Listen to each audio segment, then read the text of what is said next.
بالله من الشيطان الرجيم بسم الله الرحمن الرحيم أما بعد السلام عليكم ورحمة الله وبركاته. Waalaikumsalam warahmatullahi wabarakatuh. الحمد لله رب العالمين وبه نستعين على أمور الدنيا والدين والصلاة والسلام على سيدنا محمد وعلى آله وصحبه أجمعين.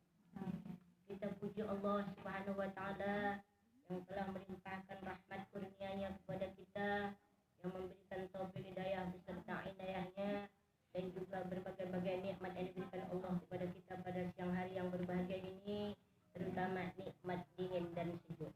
Karena setengah hari ini dalam keadaan kondisi hujan terus, ini adalah merupakan satu nikmat yang baik kepada kita. Dan banyak lagi nikmat-nikmat yang diberikan Allah kepada kita, nikmat panjang umur, nikmat iman, nikmat kesehatan, kesempatan dan kemauan, hingga kita dapat pada siang hari ini, pada sore hari ini bersama-sama berkumpul di rumah Sahabil Bait yang kita cintai ini. Kemudian selawat beriring salam kita sampaikan kepada Nabi kita Habibullah Muhammad Rasulullah Sallallahu Alaihi Wasallam. Allahumma shalli wa sallim alaihi. Dengan datangnya beliau membawa ajaran dan syariat kepada kita, sampai pada sore hari ini sebagian daripada ajaran-ajaran beliau dari Allah Subhanahu wa Ta'ala insyaallah dapat kita laksanakan. Dan kita berharap kepada beliau, kiranya beliau bermurah hati dan berkenan memberikan syafaatnya kepada kita di yaumil mahsyar kelak. Amin. Ya Allah ya Rahman. Yang kami hormati Ibu Sahabil Bait di rumah yang berbahagia dan yang bertuah ini, dan yang kami hormati ibu-ibu saudara-saudariku sekalian seluruh jemaah majelis taklim yang dimuliakan Allah Subhanahu wa Ta'ala. Ibu-ibu saudara-saudariku sekalian yang kami hormati dan kami muliakan, topik ceramah kita pada hari ini yang menyebabkan manusia jauh dari Allah. Bahwa semua manusia yang ada hidup dalam dunia ini kadangkala tidak sadar, sehingga kita hidup dalam dunia ini merasa senang dan bahagia, seolah-olah kita rasa dunia ini adalah tempat kita yang abadi. Padahal kita lupa bahwa dunia ini akan tinggal dan sementara. Ada tempat yang kekal untuk kita selamanya, yaitu akhirat kelak. Nah, justru karena itu manusia senantiasa jauh dari ajaran Allah, jauh dari Allah dan dari ajaran Allah. Ada yang menyebabkan manusia jauh dari ajaran Allah, ada beberapa hal. Pertama, manusia disebabkan jauhnya kepada Allah karena dalam hidup dan dunia ini ada gendala yang kita hadapi. Pertama disebabkan oleh karena anak. Apakah betul ini pendapat atau tidak, kita coba kita analisa. Pertama disebabkan oleh karena anak. Ibu yang pertama, anak dalam kandungan 9 bulan 10 hari, ada kalanya anak 9 bulan dalam kandungan sudah mulai kita merasa cobaan dan ujian pada kita. Kadang-kadang kita jauh dari Allah, kadang-kadang kita lalai, kadang-kadang kita capek, kadang-kadang kita mual, kadang-kadang kita segala macam yang kita rasakan. Mulai jauh dari Allah, masih dalam kandungan. Tatkala anak sudah berumur, kandungannya sudah melahirkan, mulai lagi sulit untuk sholat, sulit untuk jongkok, sulit untuk duduk, sulit untuk rukuk, segala macam, tinggal lagi jauh dari Allah. Kemudian anak lahir, tatkala anak lahir, semakin banyak lagi yang melalaikan kita. Anak kurang enak badan, anak menangis, anak digendong saja. Kemudian anak tak bisa tidur, tak bisa diletakkan, asyik di bahu saja digendongan. Mulai lagi jauh dari ajaran Allah. Kemudian setelah itu anak mulai lagi merangkak, anak mulai lagi ibu jalan. Capek, lelah, segala macam yang kita rasakan demi untuk anak. Mulai lagi semakin jauh, semakin jauh, semakin jauh dari ajaran Allah dan semakin jauh kepada Allah. Lalu kita mengatakan, ya Allah, cepatlah anakku ini bosan supaya aku bisa sholat, ya Allah, supaya aku tidak terganggu untuk beribadah. Belum bosan lagi ini, sudah ada pula menyusul yang lain. Kapan? Begitu juga dengan yang nomor 2, ya Allah, cepat anakku ini bosan, biar bisa aku, ya Allah, untuk beribadah kepada Allah. Banyak sholatku yang bertinggalan, banyak puasaku yang bertinggalan. Belum lagi bosan yang nomor 2, sudah menyusul yang nomor 3. Itulah dia. Tatkala anak sudah besar, mulai anak sekolah. Mulai anak sekolah, diantar anak. Sesudah diantar anak, disiapkan di rumah, belum pergi sekolah.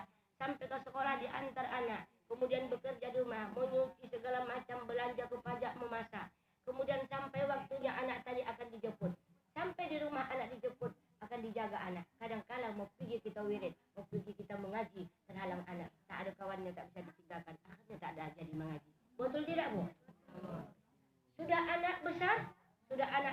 sekolah, bisa SD.